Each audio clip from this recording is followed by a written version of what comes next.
Assalamualaikum guys, iki bapakku lagi ngongkal lading ya, arep ngembleh pitik. Nah, kuwi pitike ditaleni sikile arep dibeleh. Terus kuwi pitike dibeleh ya, iki sing wis dibeleh kabehe enek telung ekor.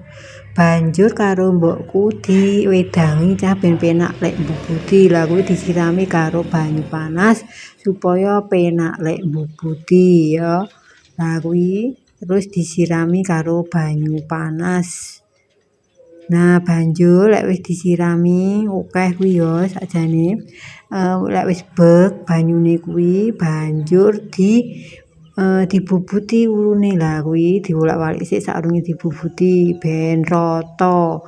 Anggene banyune panas kuwi nresep ning awake pitik ya.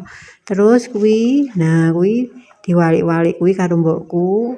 Nah kuwi terus bahasan ngono kuwi cah lek wis diwolak-walik ya grembyang walik ngalor ngidul terus dibubuti ya kuwi ulune dijabuti ya bahasane jan dijabuti dibubuti. Lah kuwi kabeh enek telu to kuwi lah dibubuti ulune nganti resik ya. Nek bubuti aja lali nganti resik. Nah, terus lah kuwi sing wis resik ya kuwi babon ya. Kuwi sing dibedheti mbokku kuwi babon ya. Babon sing iso ngendhog ngono kae cah ya kuwi mergo dibeleh iki mergo wis ratek ngendhog ngono jarek bapakku mau.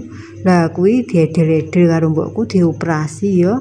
Arep dipeceli ngono kae cah ben penak lek godhog lek mangan lek goreng. Lah kuwi dibuka grem. Lah kuwi enek uritane cah ya, uritane bakal ndoke mau mergo pitike kuwi sing dibeleh pitik babon. Lah kuwi karo mbokku dieyet-eyet ngono, diiris-iris ngono. Dipoteng-poteng ngono kuwi. Nah, kuwi. Terus iki dilaki telihe cah, telihe godi ya mergo tas dipakan mau karo bapakku. Lah lek wis kabeh dipeceli kuwi diumbah ya kuwi dikumsik karo banyu karo diilaki sik sisa-sisa ulune ya ben ruwesik tenanan. Nah kuwi karo mbokku telaten nek ngene iki cah penggayane kan meceli pitik. Lah kuwi sing wis resik ngono kuwi dhewekne cah. Lah wis terus dibuilasi sampai resik sampai banyune kuwi bening ya wis enggak enek tilas darahe ngono kae.